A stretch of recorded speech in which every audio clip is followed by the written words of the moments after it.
Alright, so I want to touch on another story from my early juvenile days about the dark images that kids can carry around. Right now, I'm at what's called the Patuxent River. It's very calm now, nothing like the day when I witnessed this event that took place. And I'm several miles away. I'm actually in Cranston, Rhode Island, in what's called Patuxent Village. The event actually took place at the Warwick Mall, several miles south of here. But with the overgrown brush and new buildings being erected over the past 40 years, it was a little inaccessible, so I figured I'd just come here and do it, but it's the same river. And the river's a lot calmer now, if I didn't say that already. So anyway, in 1980, I was 13, and me and these two other kids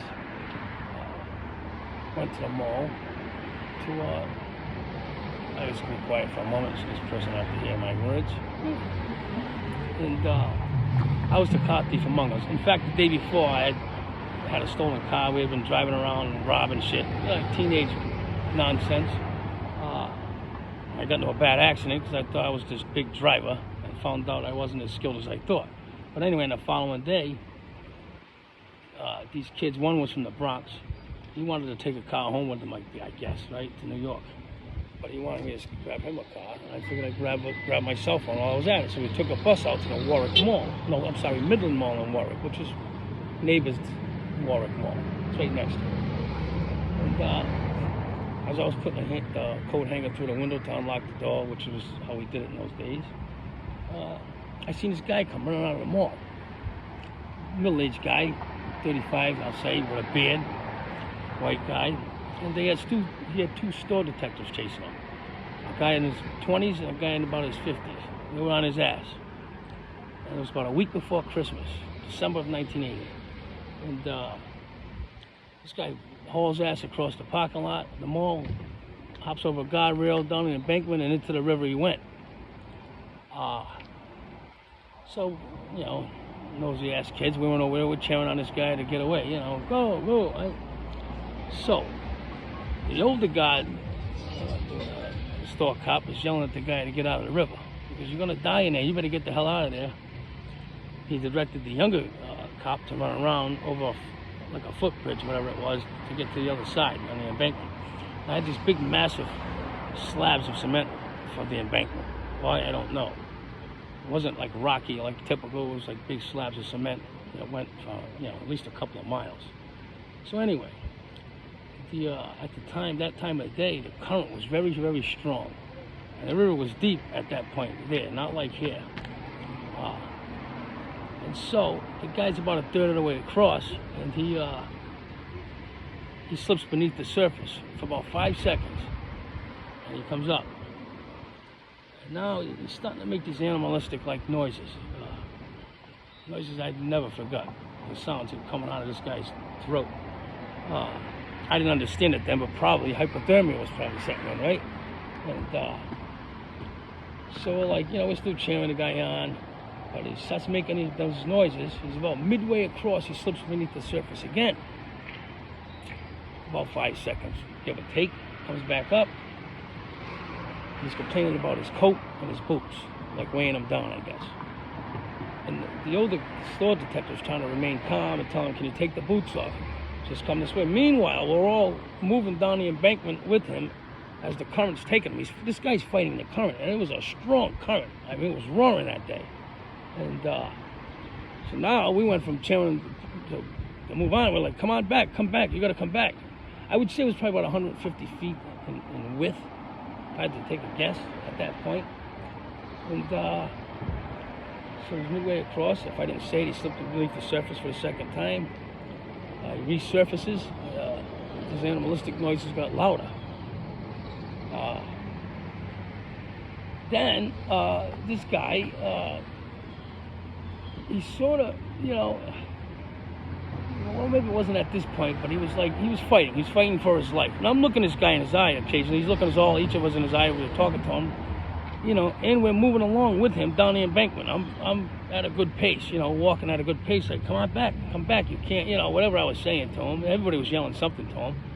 But I looked him in the eyes more than once, several times. And then he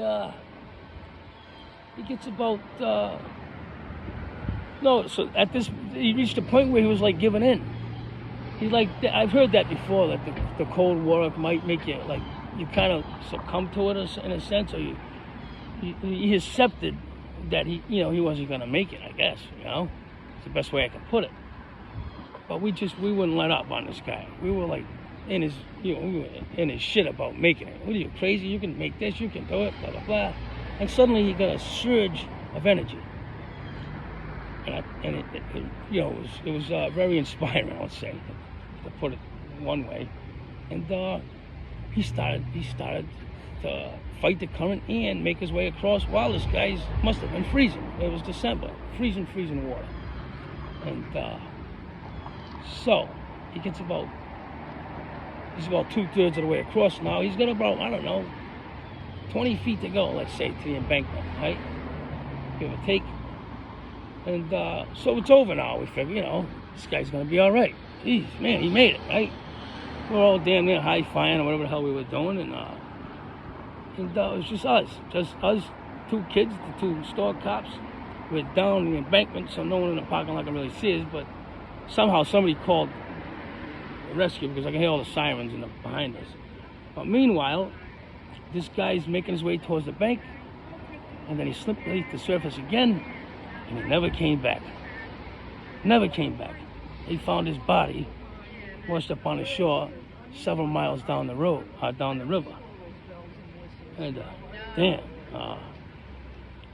And then so, we all make our way up to the parking lot. This thing's full of, the parking lot's full of police vehicles and, fire apparatus, all this other shit. And there's two store detectives, first thing they tell them is these kids witnessed everything. Oh, there's news cameras there too, by the way. And then it dawned on me I had a warrant for my arrest because I had left a group home. They placed me in a group home right in my neighborhood, in the West End, which I don't understand that, but of course I left. That's what I do. I run from everywhere they put me. And somehow I had the wherewithal to start thinking about that warrant. And I still remember this detective approached me. Did you see what happened, kid? Yes, what's your name? I gave him a fake name. Then I gave my mother's real name, and then I told him I was adopted to clean that up. And he probably thought I was just traumatized and mixed up.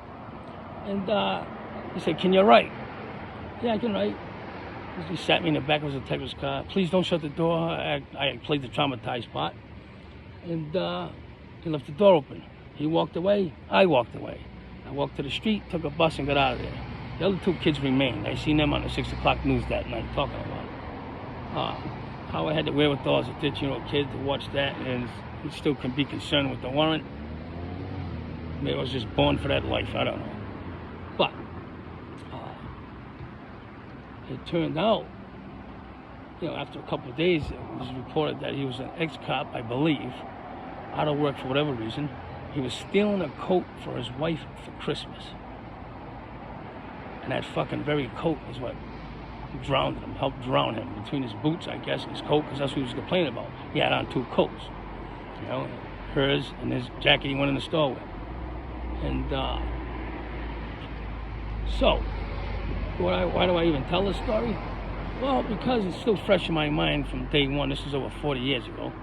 Can you imagine? Somebody must have been saying, "Where the hell did that little kid go?" Here it is, 40-something years later. I'm fucking revealing who I am to anyone that may be alive that might see this. And now, not to overlook the tragic event of what happened. The guy lost his life. But the other tragic part is about kids like me who run the streets, stealing and robbing all the time and not going to school. And this is the type of shit they run into. That's the type of shit, as I was saying before, that kids can carry around. Am I looking to be forgiven for my criminal history? No. I'm not looking for absolution, none of that stuff. This is more about, as I said in the other video, if you have a teenager in your life, a loved one, a brother, sister, whatever, a daughter, son, and they're running the streets, they're probably witnessing all kind of dark shit. and you're not likely to know that this is going on in their life. So, when you see disturbing behavior that might be unexplained by them, know that they might be witnessing murders or some fucking shit, you know, as I was witnessing. And that was the days you really kept your mouth shut. So you just didn't talk about it. You might whisper it to some friends while you're sitting in the training school or ever on the corner, back in those days, hanging out in the corners like that. But I never shared it with an adult. You know, the normal thing to do in society, what people do is a kid witnesses something like that, they send him to a doctor, he gets a little bit of therapy, and they send him on his way. But that wasn't the case in my situation. Me, I just carried these things around as I accumulated them. And I didn't think much of them until I was probably in my 40s when I took up writing and started writing about these events. And then you start to realize the impact it may have had on you as a juvenile. So, if anything else, that's what this video is about. You know, hoping somebody out there sees this video and realizes they got somebody in their life like that. They don't have to be a young teen, they could be 18, 19, but they're taking in these things and it has an impact. It's wreaking havoc on their fucking psyche, whether they know it or not. You know, as a kid, I'm strong, it don't bother me. You know, that's the tough guy take stance, you know. But in my 40s, when I started writing about this is one of the first stories I wrote, and it impacted the guy who read it, a hardened killer in the cell next to me, right? That's when I started to realize, and like how it never left me. The images of that sound coming out of that guy's mouth, that death rattle, if you want to call it that, it's still there, fresh as if it happened yesterday. So that's just one of the other stories I wanted to share with you about that in regards to that whole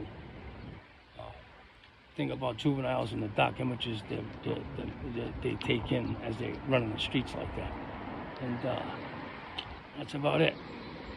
I have another one for you, or a couple of more, but I just see how they receive before I go on and on, because, you know, to me, they're useful.